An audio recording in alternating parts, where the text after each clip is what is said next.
In this video I'm going to be working on this Volkswagen Beetle. Thought I'd do a video on it. It needs a bunch of work. Carburetor, need to clean out the gas tank, it's full of varnish. Just needs a good tune up, some electrical work, stuff like that. I gotta get this thing rolled off into the garage here. Don't even need my ramps. Alright, I just got a box in the mail, got it all unboxed here. All my stuff for the Beetle, oil strainer thing, bunch of gaskets and seals and whatnot, cap and rotor, plug wires, new carburetor, new starter. So I'm just gonna get after it. The first thing I need to do is remove this gas tank and put some of that purple power in there. Empty it out first, put some purple power in there, some nuts and bolts, and I'll throw it in the back of my truck, drive around for a couple days on these dirt roads and such, and it should clean it out pretty good. Alright, there's the new cap and rotor installed and the new plug wires. So now I'm going to take that old carburetor off and put this new one on. But these little things, it's not even really worth rebuilding them. The new ones are pretty cheap, so it's a fairly decent carburetor too. The EMPI, I've heard good things about that brand. I did take the gas tank out, filled it with the purple power. Well, not filled it, but I put that gallon in and I put some nuts and bolts in there. It's been riding in the back of the truck for a while. Well, I haven't been filming a lot. Not as much as I should. Just been busy. But I got the gas tank back in and the new sending unit for the fuel gauge in there. Seems pretty clean inside. I looked in there with a flashlight. Most of the varnish and gunk and stuff is gone. I rinsed it out a few times. Just put some fresh non-ethanol in there. And I did get the carburetor installed, along with the new cap and rotor, new fuel filter, put some new rubber line, move these wires to the outside. All this stuff was tucked down behind the carburetor and it was getting really hot and melting. So I'm going to keep this on the outside, so hopefully it'll stay a little cooler. The throttle cable snapped on me, so I had to order one of those. I'm waiting for that to come in so that I can hook that back up. Took some random wiring out that wasn't being used. Hooked up a new wire to the electric choke, ran it from the coil here, key on power. Got some new battery cables. The old ones here, pretty poor shape. This one actually, when I was changing the starter, the end came off. So, definitely needs to be done.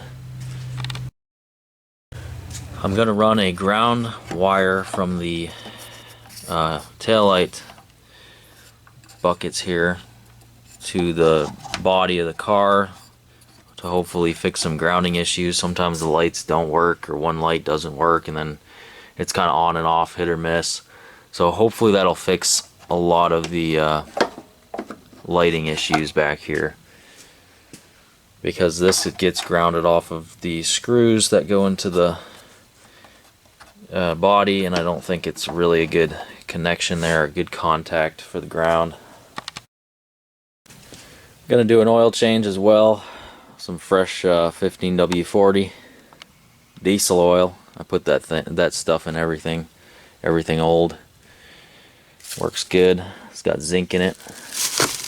What else? Oh yeah, I got an oil filter on order. This car actually has an oil filter. I think it's actually an aftermarket setup, or this is a later model engine in here. I'm not really sure. I haven't run the numbers on it. So in 1969, I don't think these things had oil filters. It does have the oil screen, which I will be replacing. There's the oil screen thing that goes in the bottom of the case. Never actually messed with that before. I'm not sure why this thing goes through starters like crazy. I think that is the 4th starter I've put in this car. But all the other starters I put in were remanufactured.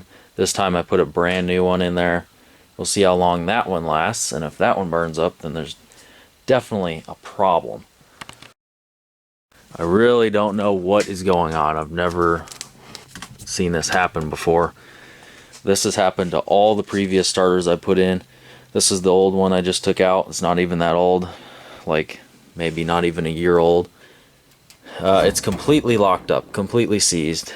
So it's getting too hot or something's going on. Not really sure what.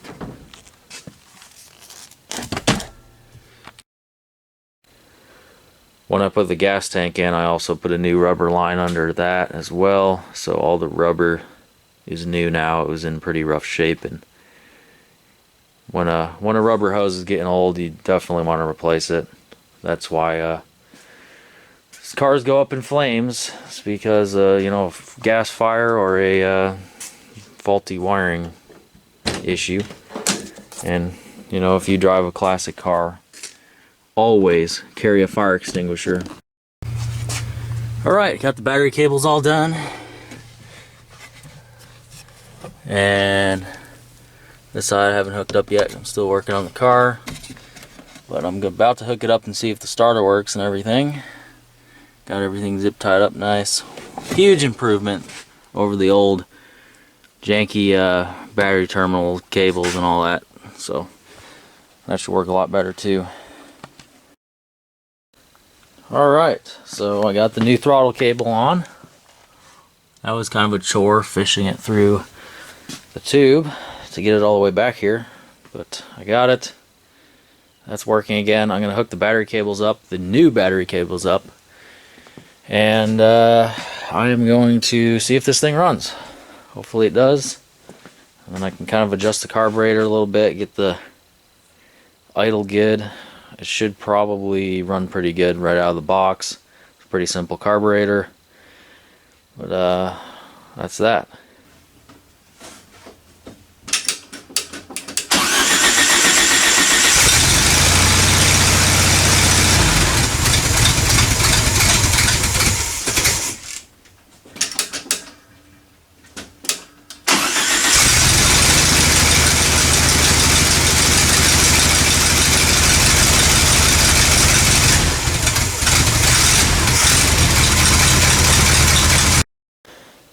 Alright, sorry this video has been a little on the boring side. I haven't really filmed much detail, but just got done with the oil change, replaced the screen. The old one is fine, but got a new one, so I went ahead and replaced it and put a new Wix filter on. Got the oil all topped off. I fixed one of the headlights was super dim. It was a loose connection, probably from bouncing around on dirt roads. So now I got 2 bright headlights.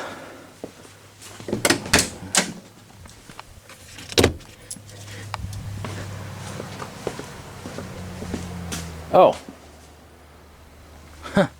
I did have 2 bright headlights. Maybe the high beams aren't working. Huh. Something is going on there. Have to figure that out before I go on a test ride. Okay, so when it's running, both of the headlights work. Help me figure that out. What would cause that?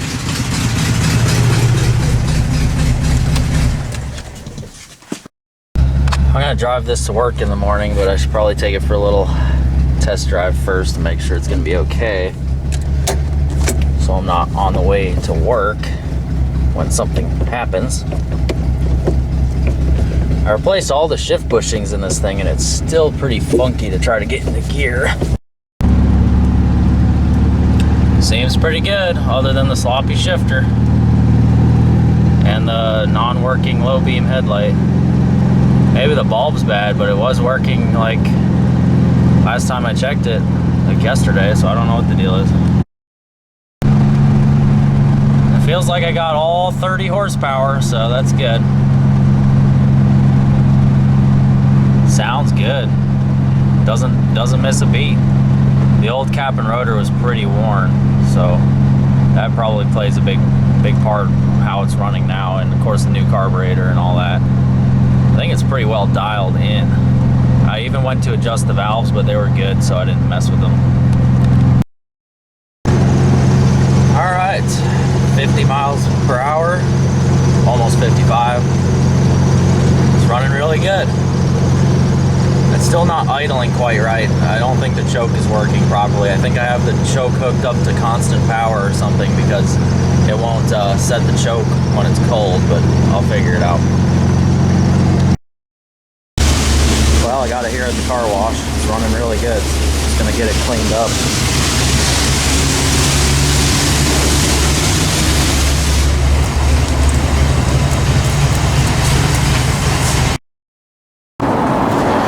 There it is, all cleaned up. Looks a lot better. Of course, now there's a bunch of water in the car.